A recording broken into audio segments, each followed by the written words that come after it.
ভিডিওটি পুরো দেখার অনুরোধ রইল, আপনার কলিজা কেঁপে উঠবে।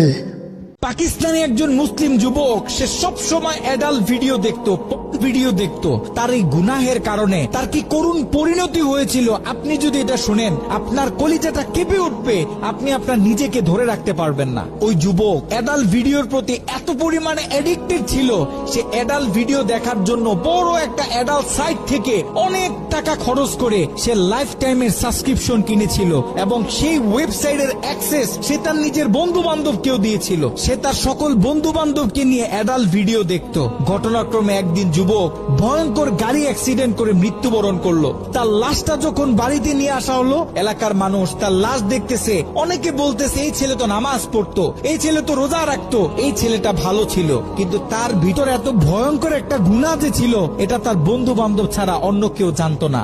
সকলে মিলে তাকে দাফন করে যখন বাড়িতে চলে আসলো, ওই ছেলের মা গভীর রাত্রে মোনাজাতে আল্লাহর কাছে দোয়া করতেছিল, আল্লাহ, আমার ছেলে যদি কোনো ভুল করে থাকে তুমি আমার ছেলেকে ক্ষমা করে দাও। আমার ছেলের কোনো গুনাহের কারণে তুমি তাকে জাহান্নামে দিও না, তার কবরটাকে জান্নাতের টুকরা বানায় দাও। দোয়া করতে করতে মা এক পর্যায়ে ঘুমিয়ে পড়লো। মা যখন ঘুমিয়ে পড়লো, তিনি স্বপ্নে ভয়ঙ্কর একটা দৃশ্য দেখলেন। তিনি দেখতেছে তার ছেলের কবরে আল্লাহ পাক জাহান্নাম থেকে কিছু ফেরেশতা নিযুক্ত করলেন এবং ওই ফেরেশতাদের হাতে বড় বড় কিছু কুড়াল, যে কুড়াল দিয়ে সকল ফেরেশতারা মিলে একসাথে তার ছেলের শরীরে আঘাত করতেছে। যদি তার ছেলের হাতে আঘাত করে তাহলে হাতটা কেটে দূরে গিয়ে পড়তেছে, যদি পায়ে আঘাত করে তাহলে পাটা কেটে দূরে গিয়ে পড়তেছে। তার ছেলে ভয়ঙ্কর ভাবে চিৎকার দিতেছে। ছেলের ভয়ঙ্কর চিৎকার শুনে মায়ের ঘুম ভেঙে গেল। মা উঠে আবার তাহাজ্জুদ নামাজের জন্য প্রস্তুতি নিলেন, আল্লাহ তাআলার কাছে দোয়া করতেছেন। দ্বিতীয় দিন গভীর রাতে যখন মা ঘুমিয়ে পড়লেন, তিনি দ্বিতীয় দিন আরো ভয়ঙ্কর চিত্র দেখলেন। যেখানে প্রথম দিন 8 থেকে 10 জন ফেরেশতা দিয়ে আল্লাহ পাক তার ছেলের উপর আযাব দিতেছিলেন, সেখানে দ্বিতীয় দিন 30 থেকে 40 জন জাহান্নামী ফেরেশতারা তার ছেলের উপর আযাব দিতেছিল। তার মা আরো ভয় পেয়ে গেল। তৃতীয় দিন গভীর রাতে ওই ছেলের মা যখন আবার ঘুমিয়ে পড়লো, তৃতীয় দিন তিনি খেয়াল করলেন 50 থেকে 60 জন জাহান্নামী ফেরেশতারা তার ছেলের উপর আযাব দিতেছে, তার ছেলের উপর আক্রমণ করতেছে। তার ছেলে ভয়ঙ্কর ভাবে চিৎকার দিতেছে। দিন যত বাড়তেছে আল্লাহ পাক জাহান্নাম থেকে তত বেশি ফেরেশতা তার ছেলের উপর নিযুক্ত করতেছে।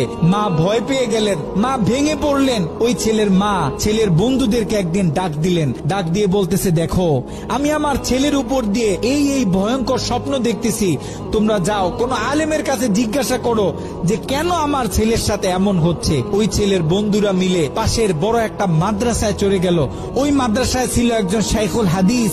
তার কাছে গিয়ে যখন পুরো স্বপ্নটা ব্যাখ্যা করা হলো, শাইখুল হাদিস স্বপ্নটা শুনে তিনি থরথর করে কাঁপতেছিলেন। শাইখুল হাদিস ওই ছেলের বন্ধুদেরকে জিজ্ঞাসা করতেছে, তোমাদের বন্ধু দুনিয়াতে থাকা অবস্থায় এমন কি কোনো গুনাহ করত যেই গুনাহ তার মৃত্যুর পরে এখন অন্য মানুষ করতেছে? তখন ওই ছেলের বন্ধুগুলো মাথাটা নিচের দিকে আসামির মতো দিয়ে চোখের পানি ছেড়ে বলতেছে, হ্যাঁ, আমাদের বন্ধু এমন একটা গুনাহ করত যেই গুনাহটা সে পৃথিবী থেকে চলে যাওয়ার পরেও এখন আমরা করতেছি, আমাদের থেকে অন্য মানুষেরা করতেছে, তাদের থেকে অন্য মানুষেরা করতেছে।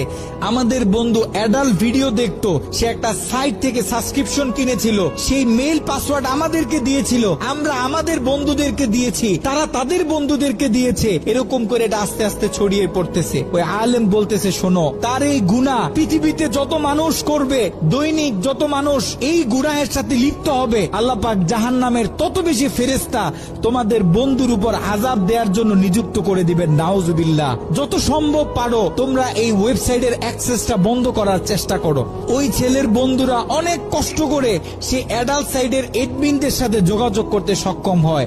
তারা সে এডমিনদেরকে জানায়, এই অ্যাকাউন্টের যে মালিক সে গত কয়েকদিন আগে মারা গেছে, আমরা চাই এই অ্যাকাউন্টটা চিরদিনের জন্য বন্ধ করে দেয়া হোক। কিন্তু সেই এডমিন প্যানেল থেকে সেই ছেলের বন্ধুদেরকে জানানো হলো যে এটা কশ্চিন কালেও সম্ভব না, কারণ আমাদের থেকে যারা লাইফ টাইম সাবস্ক্রিপশন নেয় তারা হচ্ছে আমাদের প্রিমিয়াম কাস্টমার, আমরা তাদেরকে হাই সিকিউরিটি দিয়ে থাকি। তারা যখন আমাদের থেকে কোনো প্যাকেজ নেয়, আমাদের থেকে কোনো অ্যাকাউন্ট নেয়, আমরা তখন তাদেরকে মেইল দেই, পাসওয়ার্ড দেই, দেই এবং আমরা তাদের হাতের ফিঙ্গার নিয়ে থাকি। আপনারা হয়তোবা তার অ্যাকাউন্টের মেল পাসওয়ার্ড দিতে পারবেন, কিন্তু তার হাতের ফিঙ্গার তো আর আপনারা দিতে পারবেন না। তার হাতের ফিঙ্গার যদি ম্যাচ না করে তাহলে আমরা এই অ্যাকাউন্ট অফ করতে পারবো না। নাউজুবিল্লাহ।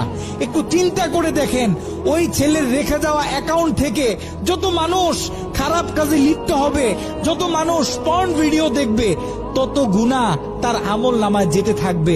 একটু ঠান্ডা মাথায় চিন্তা করেন, আপনি আর আমি আমাদের সোশ্যাল মিডিয়া অ্যাকাউন্টগুলো কিভাবে ব্যবহার করতেছি। আমরা তো আমাদের ফেসবুকে কত ছবি শেয়ার করি, কত মুভি ক্লিপ শেয়ার করে থাকি, কত গান বাজনা শেয়ার করি। আপনার আমার মৃত্যুর পরে এগুলো তো আর কেউ কাটতে পারবে না। যত লক্ষ মানুষ আপনার আমার মৃত্যুর পরে এই ভিডিও দেখবে, আপনার আমার অ্যাকাউন্টে রেখে যাওয়া ভিডিও যত মানুষ দেখবে, আপনার আমার কবরে তত কঠিন কঠিন আযাব দেয়া হবে। আপনি আর আমি জীবিত থাকা অবস্থায় যদি আমাদের ফেসবুক অ্যাকাউন্টে ইসলামিক ভিডিও শেয়ার করি, একটা কোরআনের তেলাওয়াত শেয়ার করি, একটা হাদিস শেয়ার করি, ইসলামিক কোন ডকুমেন্টারি শেয়ার করি, তাহলে আপনার আমার মৃত্যুর পরে এই অ্যাকাউন্ট থেকে যত মানুষ এই ভিডিওগুলো দেখবে, আমরা কবর থেকে তত বেশি সওয়াব পাইতে থাকবো। এ কারণে আমরা পৃথিবীতে থাকতে যত কাজ করব, সব কাজ যেন আমরা চিন্তা ভাবনা করে তারপরে করি।